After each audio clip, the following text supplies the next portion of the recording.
దేశంలోనే ధనిక ముఖ్యమంత్రి చంద్రబాబు ఆస్తుల విలువ 1,00,000 కోట్లుంటుందన్నారు వైఎస్ఆర్సీపీ అధికార ప్రతినిధి పుత్తా శివశంకర్. దేశంలోని మిగతా 30 మంది సీఎంల ఆస్తులన్నీ కలిపినా చంద్రబాబు కంటే తక్కువే అన్నారు. చేతికి వాచి ఉంగరం కూడా లేదని చెప్పే చంద్రబాబుకు ఇన్ని ఆస్తులు ఎలా వచ్చాయన్నారు. మరింత లోతుగా విచారణ జరిపితే చంద్రబాబు ఆస్తుల గుట్టు మొత్తం బయటపడుతుందన్నారు శివశంకర్.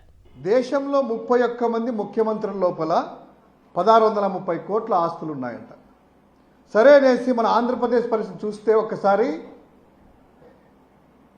దేశంలో కల్లా అత్యంత రిచెస్ట్ బిలీనియర్ ముఖ్యమంత్రి ఎవరు అని చూస్తే చంద్రబాబు నాయుడు గారు ఉన్నారు. ఏడీఆర్ అనేటువంటి సంస్థ వారు ఇచ్చినటువంటి రిపోర్టు ప్రకారము 931 కోట్లతో అంటే మొత్తం 31 మంది ముఖ్యమంత్రుల ఆస్తులన్నీ కూడాను తీసుకున్నా కూడా ఈయనలో సగం కూడా లేవు.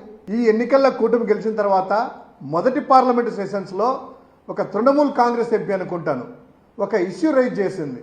ఏంటంటే చంద్రబాబు నాయుడు గారి కుటుంబానికి సంబంధించినటువంటి సంస్థ హెరిటేజ్ ఆస్తులు ఒక్క రోజులో కేవలం 24 గంటల్లో దగ్గర 438 కోట్ల రూపాయలు పెరిగాయట.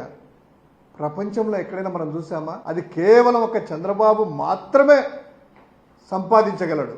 చంద్రబాబు గారు బల బురుడి కొట్టించాడు, వాచి లేదు ఉంగరం లేదంటే పాపం ఆయన ఏదో కూరగాయలు అమ్ముకొని పాలు అమ్ముకొని బతుకుతున్నారు అనుకున్నాం మనలాగే. కానీ ఆయన చెప్పేదంతా కూడాను కేవలం మీడియాకు మాత్రమే, ప్రజలకు మభ్యపెట్టడానికి అనేటువంటిది.